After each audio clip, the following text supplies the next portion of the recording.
Guys. Ni statement sakit hati ke statement apa ni? Ha?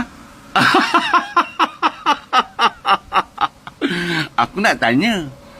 Kalau dia yang menang tu hari, dan Datuk Seri Anwar Ibrahim sampai masa pencen, atau meninggalkan politik Malaysia ni, so macam mana PKR?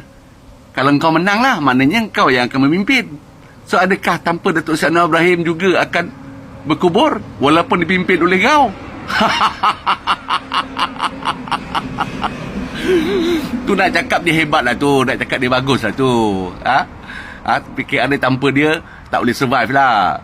Alah, jangan perasan sangat lah. Hello. Dia gini je lah, kau dah tewas teruk dengan Nurul Izzah itu hari. So kalau kau dah tak boleh move on, dah diam-diam je. Kau buka parti baru ke, kau join parti lain ke, tak ada masalah.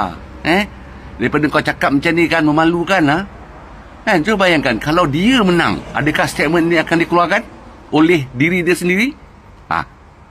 Kenapa? Kalau tak ada kau, kalau pemimpin lain, kalau jika ditakdirkan Nurul Izzah memimpin PKR, tak boleh. Akan pupus PKR ni, akan lemah PKR ni. Kau lupa ke siapa yang perjuangkan PKR di awalnya?